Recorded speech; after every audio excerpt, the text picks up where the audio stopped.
الحمد لله رب العالمين والصلاة والسلام على سيد المرسلين اما بعد فاعوذ بالله من الشیطان الرجیم بسم اللہ الرحمن الرحیم۔ اچھا جی، آج سورہ بقرہ کا آغاز ہوگا انشاءاللہ تفسیر جلالین میں۔ بسم اللہ الرحمن الرحیم۔ الف لام میم۔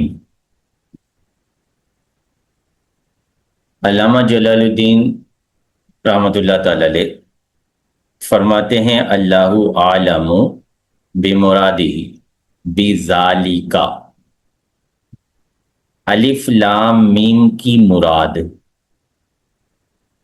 بذالک، الف لام میم سے، مراد ہی کی ہی ضمیر کا مرجع الف لام میم، بذالک میں ذالکہ کا مشار الیہ الف لام میم۔ اللہ کی مراد الف لام میم سے، الف لام میم والے انداز میں، الف لام میم والے اسٹائل میں اللہ ہی بہتر جانتا ہے۔ جمہور علماء کا ہمارے یہاں موقف یہی ہے کہ یہ جو حروف مقطعات ہیں ان کی تعویلیں نہیں کی جائیں گی، ان کی تشریحات نہیں کی جائیں گی، ان کے مطالب کے پیچھے نہیں پڑا جائے گا، بلکہ انہیں متشابہات میں شمار کیا گیا ہے جن کی مراد، جن کی حقیقت، جن کے اصل معنی اللہ تبارک و تعالی ہی جانتا ہے۔ تو لہذا تفسیر جلالین والوں نے جمہور کے مذہب کے مطابق اس کا کوئی مفہوم، اس کا کوئی معنی، اس کی کوئی مراد بیان نہیں کی، بلکہ اس کا علم اللہ کی طرف منسوب کر دیا۔ یہ اللہ کا کلام ہے، اللہ کا فرمان ہے، اللہ نے یہ ایک انداز اپنی گفتگو کا اختیار فرمایا الف لام میں۔ اس انداز میں گفتگو کرنے سے اللہ کی ان کلمات سے کیا مراد ہے اللہ بہتر جانتا ہے۔ آگے بات شروع ہوتی ہے ذالک الکتاب۔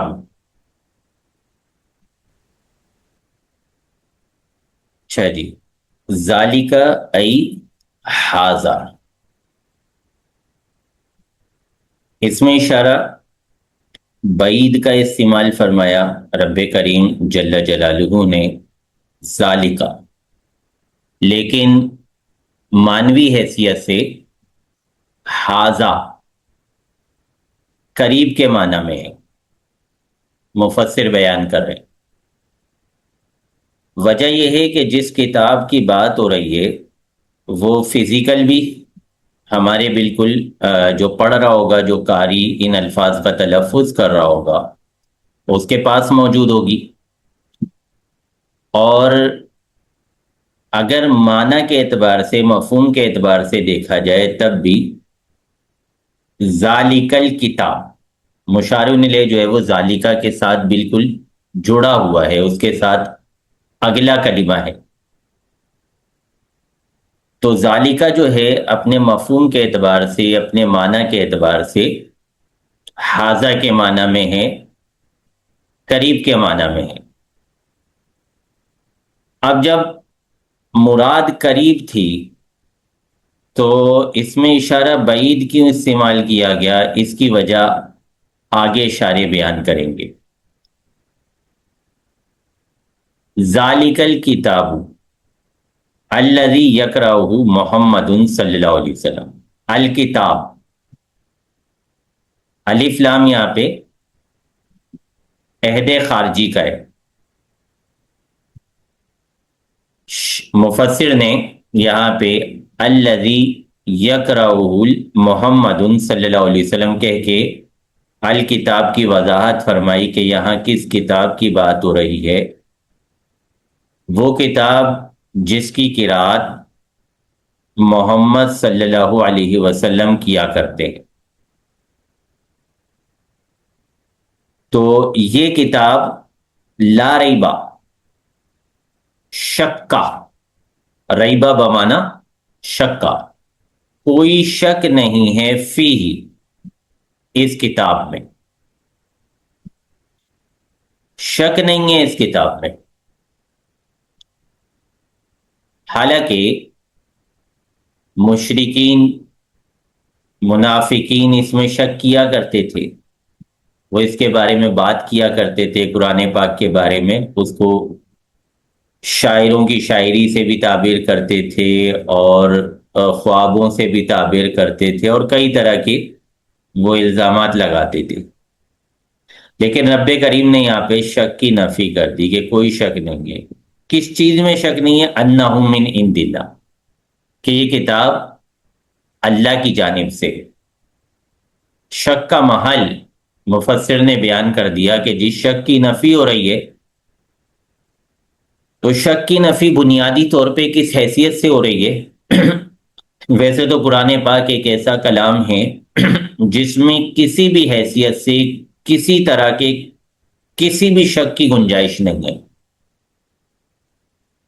لیکن یہاں پہ مفسر نے خصوصیت کے ساتھ ایک جہت کو متعین کیا ہے کہ یہاں جو شک کی نفی مقصود ہے، یہاں جس شک کی نفی مراد ہے، وہ اس شک کی نفی مراد ہے کہ یہ اللہ کا کلام ہے، اللہ کی طرف سے ہے، من جانب اللہ ہے، اس میں کوئی شک نہیں ہے۔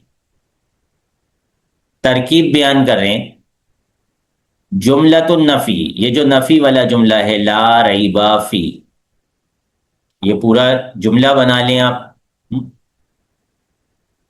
لا نفی جنس، ریبہ اس کا اسم، فی حرف جار، ہی ضمیر مجرور، جار مجرور مل کر اس کو آپ متعلق کر دیں کسی ظرف مستقر کے، ثابت کائن، جملہ اسمیہ بنا کے یہ پورا جملہ نفی والا جو جملہ ہے یہ ہے خبر، یہ خبر کے مقام میں مبتدا ہو، اس کی مبتدا کیا ہے؟ ذالکا، جو پیچھے ذالکا آیا تھا وہ اس کا مبتدا ہے، تو یہ ترکیب ہو گئی، یہ مفسر نے ترکیب بیان کر دی۔ والاشارۃ بہ للتعظیم، اب یہ اس سوال کا جواب دے رہے ہیں کہ ذالکا سے مراد جب حاضہ تھی، جب مقصود قربت بیان کرنا تھا، مراد قربت تھی، تو پھر لفظ بعید کا کیوں استعمال کیا گیا؟ بود والے معنی رکھنے والے لفظ کا انتخاب کیوں کیا گیا؟ اس کی وجہ بتا رہے ہیں، اشارۃ بہ، ذالکا کے ساتھ جو اشارہ کرنا ہے، للتعظیم، یہ اس کتاب کی عظمت کے لیے، تعظیم کے لیے، یہ قریب میں موجود کتاب ہے لیکن اپنی عظمت کے اعتبار سے بہت بلند پایا ہے، بہت بلند مرتبہ ہے، ہم اس کی بلندی تک نہیں پہنچ سکتے، بندے اس کی بلندی تک نہیں پہنچ سکتے۔ بعض اوقات قریب کی چیز کے لیے یوں الفاظ استعمال کیے جاتے ہیں کہ یہ حضرت، یہ حضرت، اب یہ جو یہ والا اسٹائل ہوتا ہے نا، یہ ان کی تعظیم کے لیے ہوتا ہے، تو یہ اسٹائل سے اندازہ ہوتا ہے کہ تحقیر کی جا رہی ہے یا تعظیم کی جا رہی ہے، سیاق و سباق سے اس کا اندازہ لگایا جاتا ہے۔ ہدن، ترکیبی احتمال بیان کر رہے ہیں، خبر ثانی، ذالکا کی پہلی خبر تھی لا ریبہ فی، اس کتاب میں کوئی شک نہیں ہے جو محمد صلی اللہ علیہ وسلم کی رات کرتے ہیں۔ ہدن، وہ کتاب ہدن بمانا ہادن، مفسر نے یہاں پہ ہدن مصدر کو ہادن کے معنی میں لیا، وہ کتاب ہدایت دینے والی ہے، للمتقین، پرہیزگاروں کو۔ سوال پیدا ہوتا تھا کہ کلام الہی جو تمام انسانوں کی طرف ہے، تمام انسانوں کے لیے اللہ تبارک و تعالیٰ نے کلام فرمایا ہے، اس کو متقیوں کے ساتھ مختص کر دیا گیا، متقیوں کے ساتھ اس کو جوڑ دیا گیا، یہ صرف ہدایت متقی لوگوں کو دے گا، پرہیزگاروں کو دے گا، نیک لوگوں کو دے گا، تو گناہ گاروں کا کیا ہوگا؟ مفسر نے متقین کی تفسیر بیان کی، السائرین، السائرین الی التقوی، جو تقوی کی طرف جانے کی صلاحیت رکھتے ہیں۔ تو متقین سے مراد وہ افراد نہیں ہیں کہ یہ صرف ان کو ہدایت دے گا جو فی نفسی ہی پرہیزگار ہیں، جو پرہیزگاری اختیار کر چکے ہیں، جن پر پرہیزگاری کا صدق آ چکا ہے، جو بالفعل پرہیزگار ہیں، بلکہ سائرین الی التقوی، جن میں پرہیزگار بننے کی صلاحیت موجود ہے، جن میں پرہیزگار بننے کی امید موجود ہے، جن میں پرہیزگار بننے کا ملکہ موجود ہے، یہ ان سب کے لیے چشمہ ہدایت۔ کیسے بنتے ہیں پرہیزگار؟ بامتثال الاوامر و اجتناب النواہی،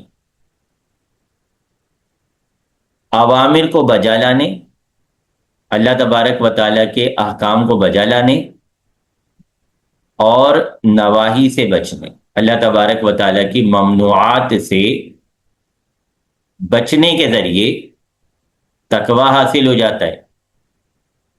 اب اس کی صلاحیت جس میں بھی ہے، ظاہر ہے ہر ذی شعور، ہر ذی عقل اس بات کی صلاحیت رکھتا ہے کہ وہ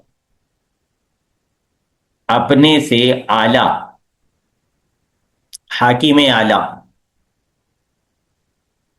کے احکام بجا لائے اور اس کی ممانعاتوں سے بچنے کی کوشش کرے۔ تو مطلب یہ ہوا کہ سائرین الی التقوی کہہ کے مفسر نے متقین میں عموم پیدا کر دیا کہ ہر ایک کے لیے قرآن پاک سرچشمہ ہدایت ہے۔ متقی کیوں کہا گیا؟ ان لوگوں کو جو احکام بجا لاتے ہیں، نواہی سے بچتے ہیں۔ وجہ تسمیہ بیان کر رہے ہیں مفسر کہ متقین کو متقین کیوں کہا جاتا ہے؟ لاتقائہم بذالک النار، ان کے اس کے ذریعے، کس کے ذریعے؟ امتثال اوامر اور اجتناب نواہی کے ذریعے۔ ذالکہ کا مشار الیہ، امتثال الاوامر و اجتناب النواہی،